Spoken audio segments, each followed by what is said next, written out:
आज हम लोग पढ़ने वाले हैं electrician theory ITI first year का। आईटीआई एग्ज़ाम जो होना है 2023 का, उसके जितने एमसीक्यू हैं लगभग 1500-1600 जो भी एमसीक्यू हैं फर्स्ट ईयर सेकेंड ईयर सब कवर होंगे धीरे धीरे। तो उसी क्रम में हम आज शुरू कर रहे हैं। हमारी पहली क्लास है electrician theory ITI first year.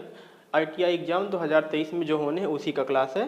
तो चलते हैं पहले क्वेश्चन की ओर। हमारा पहला क्वेश्चन क्या कहता है, what is the name of safety sign? इस सुरक्षा चिन्ह का नाम क्या है? ये आपको एक क्वेश्चन दिया हुआ है और आपसे पूछ रहा है इस सुरक्षा चिन्ह का नाम क्या है। हर एक आदमी की अपनी एक व्यक्तिगत पहचान होती है। जैसे मेरा नाम प्रवीण है, किसी का नाम अभिषेक है, तो भीड़ में भी हम अभिषेक बुलाएंगे तो अभिषेक बोल देगा, प्रवीण को बुलाएंगे तो प्रवीण बोल देगा, या किसी और अपने मित्र को बुलाएंगे तो बोल देगा। हर एक चीज़ की अपनी पहचान होती है। तो इसका अर्थ इस क्वेश्चन का उसी तरीके से है कि इसकी एक क्या पहचान है। जैसे इस सिंबल को हमने देखा है बेसिकली मेडिकल के जो फर्स्ट एड बॉक्स होते हैं वहाँ पे लगा हुआ होता है, या घरों में जैसे हमारे डिब्बे होते हैं, हल्दी का डिब्बा अलग होता है, मिर्च का डिब्बा अलग होता है। तीनों बनावट में सेम होते हैं, लेकिन हम लोग जान जाते हैं कि ये वाला हल्दी का डिब्बा है, क्योंकि हम लोग हो सकता है उसमें हल्दी लिख दिए हों या उसमें कुछ कलर लगा हो कि हम पहचान जाए ये हमारा हल्दी का डिब्बा है। तो उसी प्रकार हमारे सेफ्टी साइन का विशेष कोई मतलब सिर्फ इतना है पहचान के लिए। सेफ्टी साइन का मतलब होता है, साइन का मतलब होता है किसी चीज़ को रिप्रेजेंट करना। और जो हम लोग कन्फ्यूज रहते हैं कि सेफ्टी साइन है कैसे याद करें, कैसे, कुछ भी नहीं करना है। उसको सिर्फ हमें पहचान के लिए एक नाम देना है कि किस तरीके से हम इस सिंबल से इसको पहचान सकते हैं।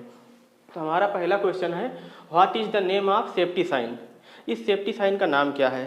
तो इस सेफ्टी साइन का नाम है इन्फॉर्मेशन साइन, सूचनात्मक चिन्ह। ये किसकी सूचना देता है? ये मेडिकल में जो हमारा फर्स्ट एड बॉक्स होता है, घर में रखा होता है ट्रीटमेंट के लिए, किसी को चोट लग जाती है तो उसमें फर्स्ट एड बॉक्स में ज़्यादातर यूज होता है, उसमें बना होता है ऐसे इसी प्रकार का सिंबल। इसकी जो सरफेस होती है, अब इस क्वेश्चन के साथ हम 3-4 क्वेश्चन कवर करेंगे। हमारी जो होगा इस क्वेश्चन के साथ हम 3-4 क्वेश्चन कवर करेंगे। कैसे कवर करेंगे? देखिए, पहले चीज़ ये हमारा कौन सा हुआ? इन्फॉर्मेटिव साइन, ये हम जान गए। ये हमारा क्या हुआ? Informative sign. अब इसी क्वेश्चन के अंदर 3-4 क्वेश्चन बनने वाले हैं। कैसे बनने वाले हैं? जैसे कि इसका बैक सरफेस किस कलर का होता है? तो बैक सरफेस मित्रों ग्रीन कलर का होता है। सिंबल किस तरीके का होता है? सिंबल ये वाइट होता है।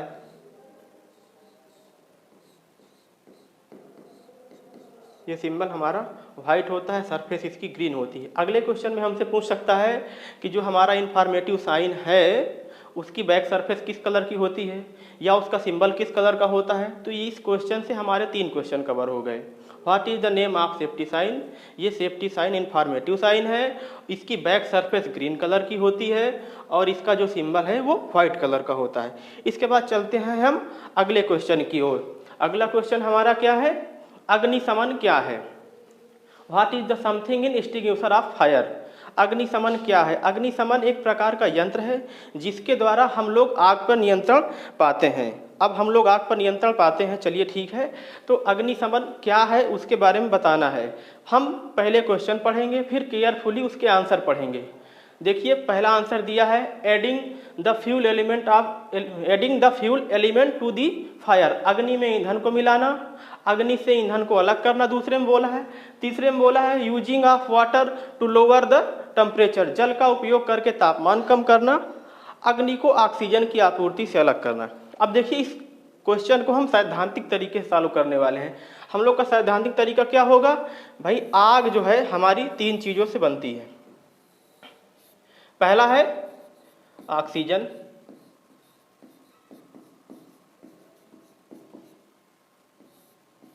ऑक्सीजन होना चाहिए, ताप होना चाहिए, हीट जिसे बोलते हैं, और फ्यूल होना चाहिए। तब यहाँ पे क्या बनेगा? फायर।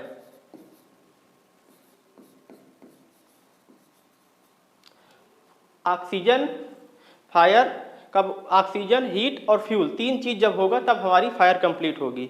तो अगर हम ये मतलब इस डायग्राम को बनाने के बाद ये चीज़ तो क्लियर हो गई कि हमें आग जलाने के लिए या आग को कंटिन्यू रखने के लिए इन तीनों चीज़ों का होना अति आवश्यक है। पहला ऑक्सीजन, दूसरा फ्यूल, तीसरा हीट। इन तीनों में से किसी एक को हम कम कर दें, इन तीनों में से यदि किसी एक को हम हटा दें कैसे हटाएंगे वो हमारे ऊपर डिपेंड करता है। यदि वहाँ का टेम्परेचर हम ख़त्म कर दें, यदि वहाँ की ऑक्सीजन हम ख़त्म कर दें, यदि वहाँ का हम फ्यूल ख़त्म कर दें। तो चलिए यहाँ पे इस क्वेश्चन में क्या ख़त्म करने के लिए बोला है, देखिए किसी क्वेश्चन में ख़त्म करने की बात नहीं बोला, यहाँ पे क्या बोला है, अग्नि को ऑक्सीजन की आपूर्ति से अलग करना, साफ साफ दिया है। अब इस डायग्राम को देखने के बाद इस क्वेश्चन का सलूशन हमें मिल गया। क्या मिला कि isolating the fire from the supply of oxygen, अग्नि को ऑक्सीजन की आपूर्ति से अलग करना, इसको हमने अलग कर दिया। अग्नि पर नियंत्रण, अग्नि पर हमें कंट्रोलिंग मिल गई, नियंत्रण मिल गया। अग्नि का समन क्या है, तो अग्नि का समन एक प्रकार से ये है, जो हमारे पास तीन कारक हैं, हीट, ईंधन और ऑक्सीजन, ताप, ऑक्सीजन और ईंधन, इनमें से किसी एक को कम कर दें तो हमें आग पर समन मिल जाएगा। लेकिन यहाँ पे अग्नि समन पूछा है, तो इसमें ऑप्शन में जो दिया है इन दोनों का चर्चा नहीं किया, हटाने की बात नहीं की। यहाँ पे तापमान बोला है कम करने के लिए, कम नहीं करना, यहाँ पे ख़त्म करना है, आपूर्ति को अलग करना है। यहाँ पे इन्होंने आपूर्ति को अलग कर दिया, तो इसलिए इसका राइट आंसर हो गया डी नंबर, दूसरे का डी नंबर। चलते हैं हम लोग अगले क्वेश्चन की ओर। अगला क्वेश्चन क्या कहता है, अगला क्वेश्चन कहता है what is the physical hazard, निम्न में से भौतिक हानि क्या है। भौतिक चीज़ें हम लोग फिजिक्स पढ़ते हैं, भौतिक का मतलब होता है जिन घटनाओं को हम महसूस कर सकें, भौतिक का मतलब होता है जिन घटनाओं को हम महसूस कर सकें। अगर हमें चोट लगती है, हमारे शरीर से ब्लड निकलता है, हमें दर्द होता है, तो इसको हम महसूस कर रहे हैं, फिजिकली देख रहे हैं। या हमारे सामने किसी को चोट लगती है, उसको भी हम देख रहे हैं। तो फिजिकली चीज़ें वो होती हैं जिनको हम देख सकते हैं, महसूस कर सकते हैं, उनको हम फिजिकल बोलते हैं कि हाँ चलो ठीक है। लेकिन जिन चीज़ों को हम महसूस नहीं कर सकते तो उनको हम फिजिकल नहीं बोलते। पहली चीज़, यहाँ से ये क्वेश्चन का एक काफ़ी हद तक आंसर हो गया। Which is the physical hazard, निम्न में से भौतिक हानि क्या है। भौतिक हानि, धूम्रपान बोला है, दूसरे में बोला है वाइब्रेशन, तीसरे में बोला है कोराइसिव, और क्या बोलते हैं कोर्सिव, क्षरण का, और ये बोलता है रेडियो एक्टिव सक्रियता। अब देखिए चारों क्वेश्चन ऐसे दिए हैं, सर कह दें इसको तो हम सबको देख रहे हो लेकिन महसूस नहीं कर पा रहे हो। अब जब वाइब्रेशन होगा, घर में जैसे भूकंप आया तो हिलोगे, तुम्हें डर लगेगा, कह रहे भागोगे बाहर की वजह, कुछ भी करोगे, वो तुम्हारी कंडीशन है, कैसे रहते हो। तो इसको आपने क्या किया, महसूस किया। लेकिन धूम्रपान को आप महसूस नहीं कर सकते जब तक आप स्मोकिंग करते हैं, यदि सिगरेट पीते हैं, वैसे पीना नहीं चाहिए किसी को, यदि आप धूम्रपान करते हैं तभी आप महसूस कर पाएंगे। अब आप तो धूम्रपान करते नहीं, आप तो पढ़ने लिखने वाले हैं, तो धूम्रपान हम कर नहीं रहे, तो इसको कैसे जान पाएंगे, तो इसलिए ये गलत हो गया। उसके बाद लीकेज, कोर्सिव जो दिया है लीकेज बेसिकली मशीनों में होता है, या लीकेज का मतलब लॉसेस समझ लें हम, क्षरण बोला है। जैसे किसी मशीन को दिया गया इनपुट 5 एम्पियर है, आउटपुट में हमें 5 एम्पियर नहीं मिल रहा है, कुछ लॉसेस हो जा रहे हैं, 4 एम्पियर 3 एम्पियर मिल रहा है। तो जो 4 एम्पियर 3 एम्पियर मिल रहा है, तो बीच में जो 2 एम्पियर 1 एम्पियर गैप हो रहा है, तो उसको लॉसेस बोल सकते हैं। उसको हम देख नहीं सकते हैं, उसको सिर्फ कैलकुलेट कर सकते हैं, महसूस नहीं कर सकते हैं। तो लीकेज हो गया। जैसे मान लीजिए कि हम पानी की बोतल में पानी भर दें, उसके बाद पानी निकाल दें, तो उसमें कुछ बूंदे 2 4 10 बूंदे बोतल में चिपकी रहेंगी, तो उतना पानी वापस हमें नहीं मिलेगा जितना हमने बोतल में इन किया था। तो उसी को हम लीकेज बोलते हैं। अब लीकेज को हम महसूस नहीं कर पाएंगे, सिर्फ देख रहे हैं, ऐसा कर सकते हैं कि हाँ लीकेज हुआ, लॉसेस हुआ, लेकिन हम जान नहीं सकते। अब रेडियो एक्टिव सक्रियता, इसको भी हम जो है खुद से महसूस कर सकते हैं, लेकिन अपने ऊपर नहीं कर सकते हैं। फिजिकल बोला है, क्या बोला है, फिजिकल। तो इस प्रकार सबसे जो बेस्ट आंसर इसका हमें दिख रहा है वाइब्रेशन। यदि वाइब्रेट, जैसे हमारा फोन हमारे जेब में है, अब वो वाइब्रेट किया तो हमें तुरंत पता चला किसी का रिंग आ रहा है। तो इस तरीके से तीसरे क्वेश्चन का आंसर हो गया which is the physical hazard, निम्न में से भौतिक हानि क्या है। तो भौतिक हानि हमारी क्या है, वाइब्रेशन। बाकी ये भी गलत है, ये भी गलत है, इसका सही आंसर है which is the physical hazard, vibration. अब चलते हैं अगले क्वेश्चन की ओर। अगला क्वेश्चन हमारा कह रहा है which is the correct sequence of operation to be performance using the fire extinguisher. अब ये बहुत अच्छा क्वेश्चन आया फिर से निकल के। अभी तो हमने अग्निशमन के बारे में पढ़ा है, अब ये पूछ रहा जो अग्निशमन यंत्र होता है उसको किस तरीके से ऑपरेट करना है। वैसे बेसिकली आज के जो अग्निशमन यंत्र आ रहे हो 5 स्टेप में ऑपरेट हो रहे हैं, लेकिन जो इतने भी अभी हम NSQ लेवल 5 पढ़ रहे हैं, हमारा जितना नीमी का पैटर्न है NSQ लेवल 5 अभी ITI में अप्लाई है, तो हम उसी की चर्चा करेंगे।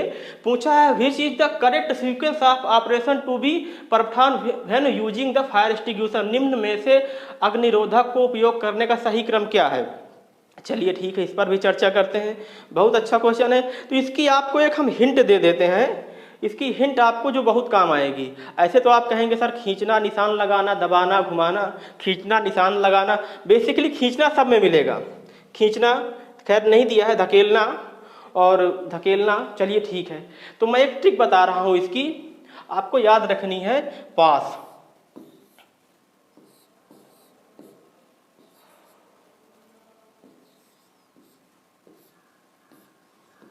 पास, क्या बोले? पास। पास ट्रिक आप याद रखेंगे तो आसानी से याद कर पाएंगे। हिंदी पढ़ने वालों के लिए अच्छा है, लेकिन थोड़ी जो टेक्निकल चीज़ें हैं अगर इनको इंग्लिश में देखेंगे तो जल्दी याद हो जाएंगी। मैंने पास लिख दिया, एक ट्रिक है इस क्वेश्चन को सॉल्व करने के लिए। पास का मतलब, पहले पास का मतलब क्या है? पास में पी का मतलब पुल, और उसके बाद ए का मतलब क्या है? एम। फिर तीसरे का मतलब क्या है? स्क्वीज।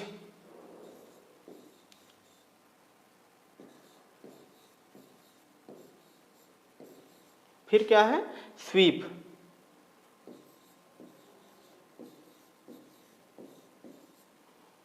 ठीक, अब देखते हैं ये सीक्वेंस कहाँ फॉलो हो रहा। पुल, एम, स्क्वीज और स्वीप।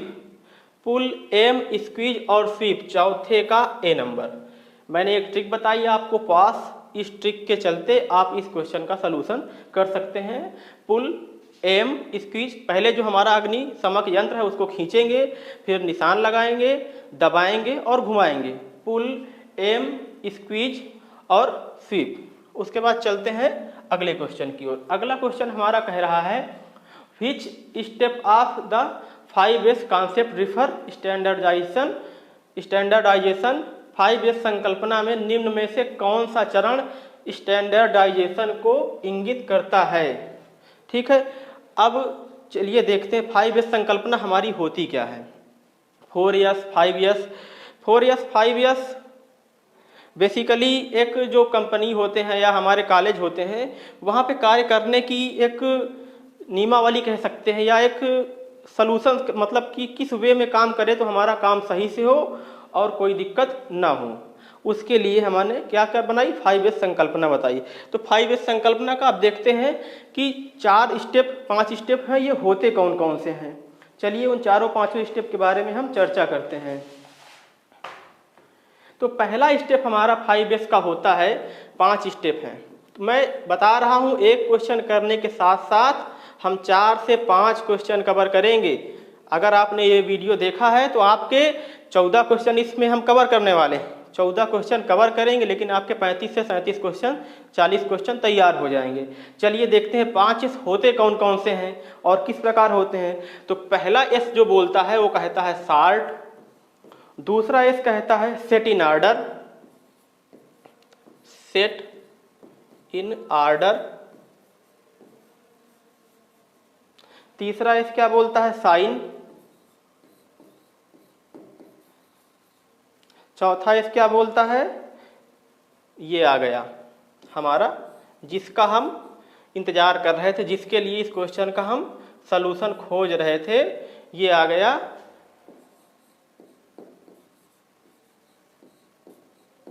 स्टैंडर्डाइजेशन।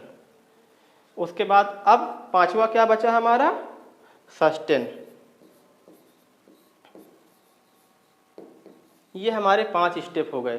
तो हम जो बेसिकली काम करते हैं sort, set in order, shine, standardization और सस्टेन।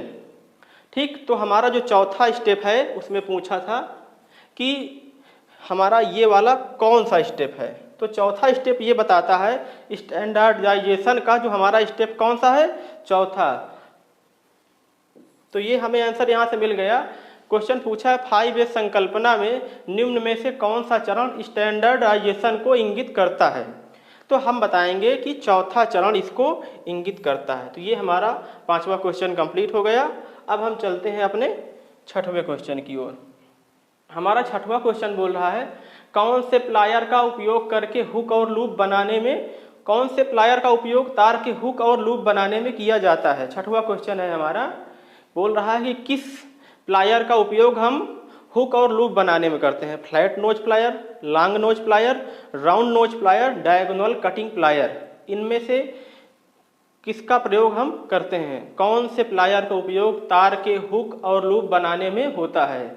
छठवें क्वेश्चन में तो हम क्या बताएंगे? देखिए बेसिकली जो हमारा प्लायर होता है इसका आंसर सही है round knows plier. Round knows plier हमारा इस प्रकार का बनता है कुछ, अब यहाँ पे एकदम एग्जैक्ट तो मैं नहीं बना पाऊंगा पर ऐसे कुछ बनता है, कोशिश करिएगा मैं समझने की। ऐसे बनता है, इसका कोई मतलब नहीं है, ये तो बताने के लिए। इसको हैंडल बोलते हैं, हैंडल वो भी इंसुलेटेड होता है, इंसुलेटेड हैंडल बोल सकते हैं, इंसुलेटेड हैंडल। और ये हमारा है, यहीं से इसका नाम डिसाइड होता है राउंड नोज प्लायर। तो इसका हमारा कौन सा आंसर सही होगा? छठवें का सी। अब चलते हैं हम अपने सातवें क्वेश्चन की ओर। पिंसर का उपयोग क्या है? जो हमारा पिंसर है इसका उपयोग क्या होता है? पिंसर एक, उसके नाम से ही आपको सेंस निकल रहा होगा, पिन निकल रहा कि नहीं निकल रहा? देखिए मैं क्वेश्चन बताऊंगा, हिंट भी दूंगा, ट्रिक भी दूंगा समझने के लिए। उसके नाम में लिखा है पिंसर और उसमें पहले 3 कैरेक्टर क्या है? पिन। तो ये जान लीजिए कभी कभी प्रश्न में ही आंसर छिपा होता है। पिंसर, अब बोल रहा है पिंसर, भाई जो लकड़ी को काटता है उसे क्या बोलते हैं? आरी। आप तुरंत जान गए क्योंकि आपने देखा है। लेकिन आरी में पीछे जो हथौड़ा, वो क्या बोलते हैं, उसका हैंडल लगा होता है, वो किसका बना होता है? आप उसको भी जान जाएंगे क्योंकि देखे हैं। तो उसी प्रकार मैं ये बता रहा हूँ, आप पिन देखे हैं और पिन सभी लोग घर में होती हैं, दीवार पे ठोकते हैं या पतली पिन होती, सबका अलग अलग गेज होता है, खैर उसका मतलब नहीं है यहाँ पे, लेकिन पिन आप जानते हैं। और यहाँ पे आपको बोल रहा है पिन, लकड़ी में पिन तथा कीले निकालने में, और पिंसर का हिंदी नाम होता ही है यही। तो हमारा इसका आंसर सीधे सीधे यहीं से निकल आया कि लकड़ी में पिन तथा कीले निकालने के काम में प्रयोग आने वाले उपकरण को हम पिंसर बोलते हैं। हमारा यहाँ से 7वां क्वेश्चन भी कंप्लीट हो गया।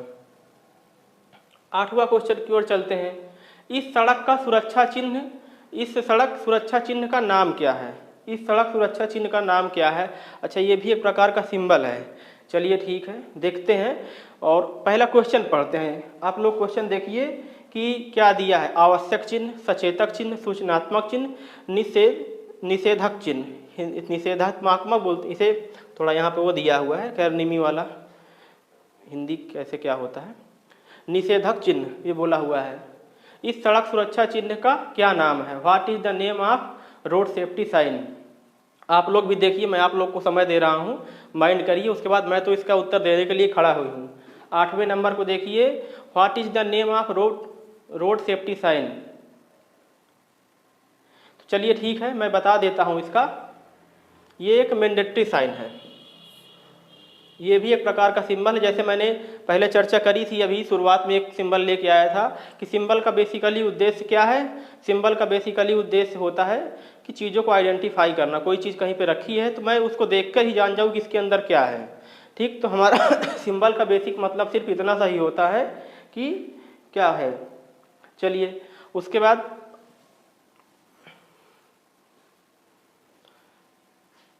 मूल श्रेणी में सचेतक चिन्ह के पश्च भाग का रंग क्या होता है? What is the background colour of warning sign in the basic category? अच्छा, बहुत अच्छा क्वेश्चन है जो पूछा है कि मूल श्रेणी में सचेतक चिन्ह के पीछे वार्निंग साइन। अच्छा, वार्निंग साइन आपके होते कैसे हैं? वार्निंग साइन इस तरीके का बना होता है कुछ, और ये येलो कलर का होता है। येलो कलर में कौन सा कलर होता है? पीला कलर, इसका पीला। आकृति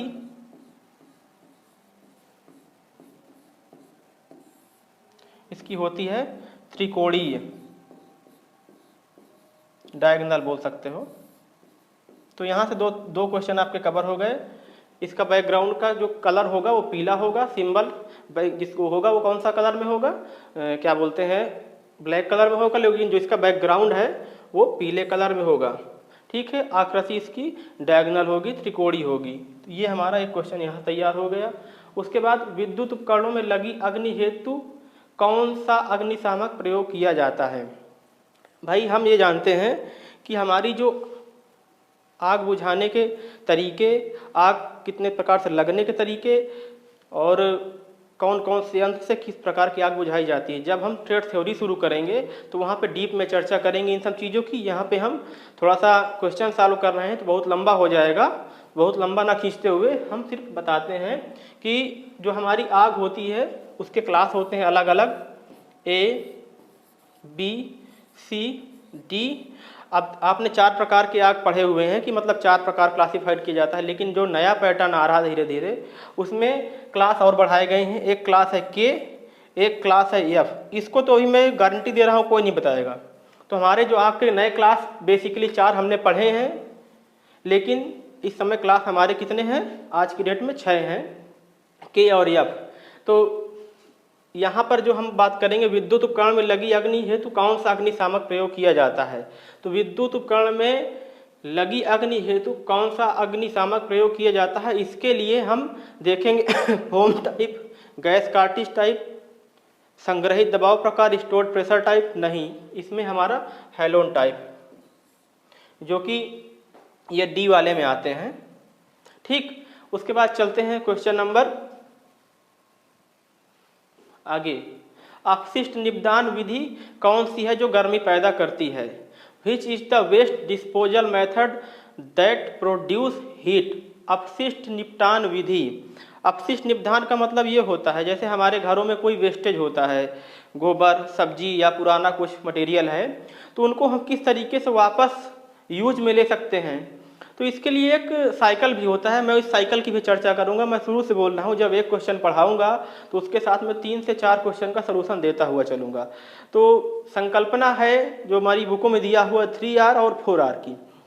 जो हमारी निमी बुक है वो 3R बोलती है, लेकिन अब आजकल 4R आ चुका है। हम दोनों को देखेंगे। यहाँ पे थोड़ा सा इसको छोटा कर दे रहे हैं, आप लोग क्वेश्चन पढ़ ही चुके हैं। ठीक है, 3R हमारा क्या कहता है, चलो 3R क्या कहता है देखते हैं। 3R हमारा जो है, अभी इसको हम इरेज कर देते हैं कुछ देर के लिए, सिर्फ बात करते हैं पहले 3R की।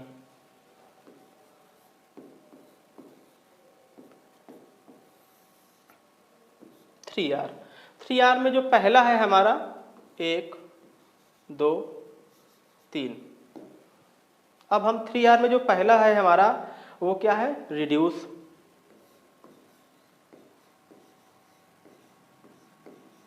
पहला हमारा कौन सा स्टेप हो गया, रिड्यूस। दूसरा स्टेप हो गया रीयूज, और तीसरा स्टेप हमारा हो गया रिसाइकल।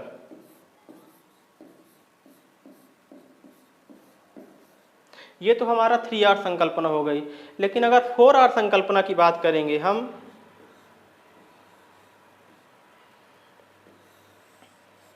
4R संकल्पना देखेंगे तो वहां पे रिड्यूस होगा,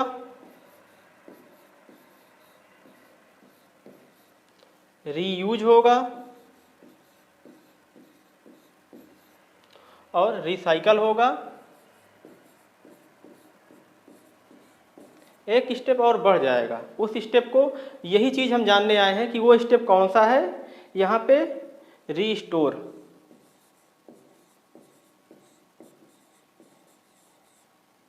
तो हमने ये देखा कि हमारे जो 3R और 4R है बेसिकली, अब हम इनको तीनों को दोनों को जान गए। क्वेश्चन में अगर आपसे पूछेगा कि 3R में पहला R क्या है या 4R में लास्ट R से क्या रिप्रेजेंट होता है, तो आप बता दोगे कि रिस्टोर होता है।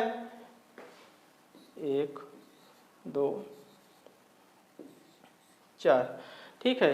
तो इस प्रकार क्या पूछा है, अपशिष्ट निपदान विधि कौन सी है जो गर्मी पैदा करती है। आप देखिए, गर्मी पैदा करने की बात पूछा है इसने, कौन सी है, गर्मी पैदा करने वाली। तो मैंने यहाँ पे आपको अपशिष्ट निपटान विधि बताया है, साथ में अपशिष्ट निपटान की जो साइकिल है वो भी बता दिया है। इस साइकिल का यूज करके आप अपशिष्ट निपदान विधि को समझ सकते हैं। लेकिन यहाँ पे गर्मी पैदा करने की बात बोल रहा है, हीट की बात कर रहा है वो, हीट। तो हमारा क्वेश्चन कौन सा है बनेगा, हीट के लिए भस्मीकरण, क्योंकि भस्मीकरण से ही हीट मिल सकती है जो गर्मी पैदा करती है। और इस क्वेश्चन के साथ साथ मैंने 3 क्वेश्चन आपको बता दिए और एक चौथा क्वेश्चन ये बता दिए कि ये टॉपिक कहाँ से रिलेटेड है। तो अगर आप चाहेंगे तो आपके 14 क्वेश्चन में 15-20 और क्वेश्चन सॉल्व हो जाएंगे, अगर डायरेक्टली इनडायरेक्टली समझेंगे तब दोनों तरीके से। धुएं से सुरक्षा के लिए किस व्यक्तिगत सुरक्षा उपकरण पीपीई का उपयोग किया जाता है।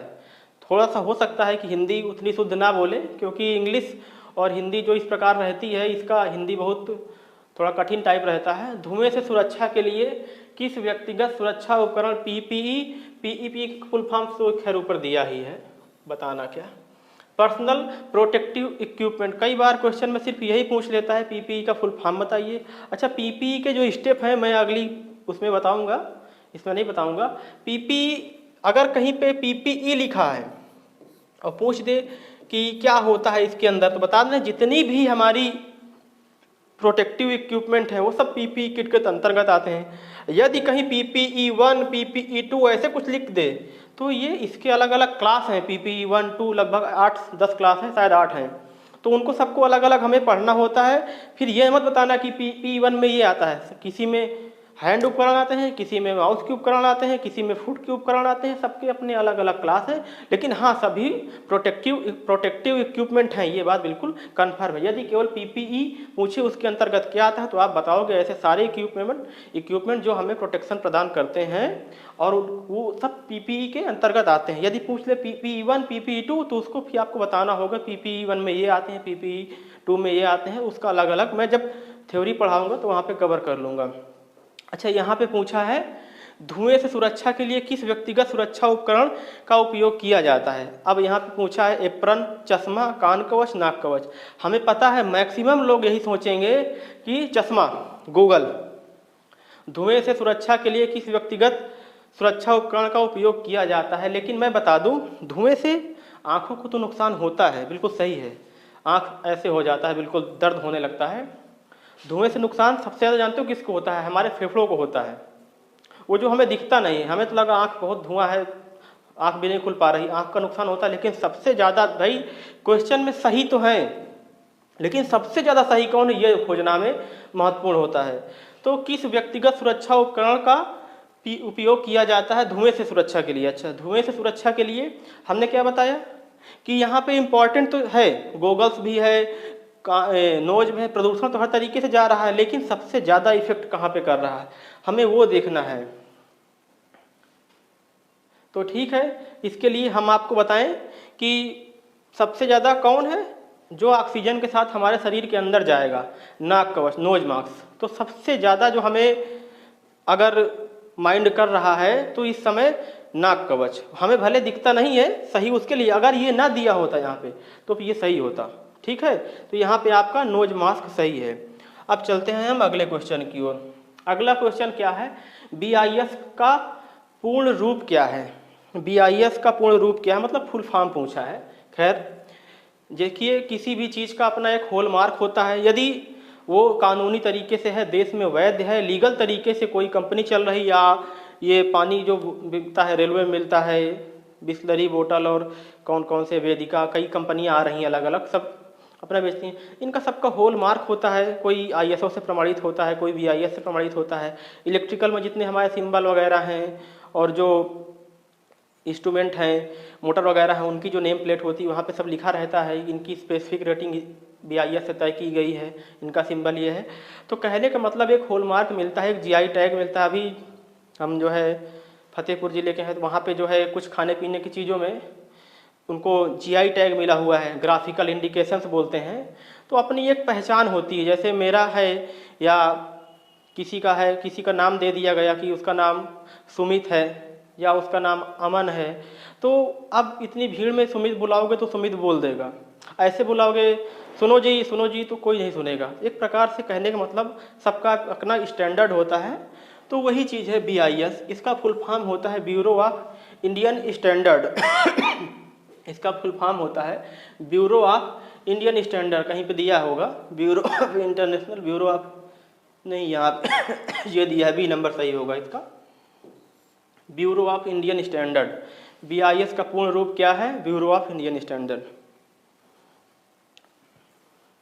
उसके बाद भार उठाने और स्थानांतरित करने के लिए किस पद्धति का उपयोग किया जाता है? अब इसको हमें नहीं लगता कि आप लोग को ज़्यादा बताना पड़ेगा, खैर आप लोग जानकार हैं, काफ़ी पढ़ रहे हैं तो सब बराबर देख ही रहे होंगे कि जब कोई लोड होता है, वैसे कंपनियों में कई जगह भी नियम होता है कि 10 किलो से यदि अधिक वेट है तो आदमी नहीं उठाएगा, 10 kg से कम है तो आदमी उठा सकता है, यदि 10 kg से ऊपर है तो जब आदमी नहीं उठाएगा तो कोई मशीन उठाएगी। अब लोड उठाने वाली मशीन हम लोग जान ही रहे हैं, क्रेन होती है ना, देखे होंगे आपने। चलिए ठीक है, तो कहीं पे क्रेन दिया है, भारी भार उठाने और स्थानांतरित करने के लिए किस पद्धति का उपयोग करते हैं? विंच पद्धति, crane and sling, layers and rollers, machine moving platforms.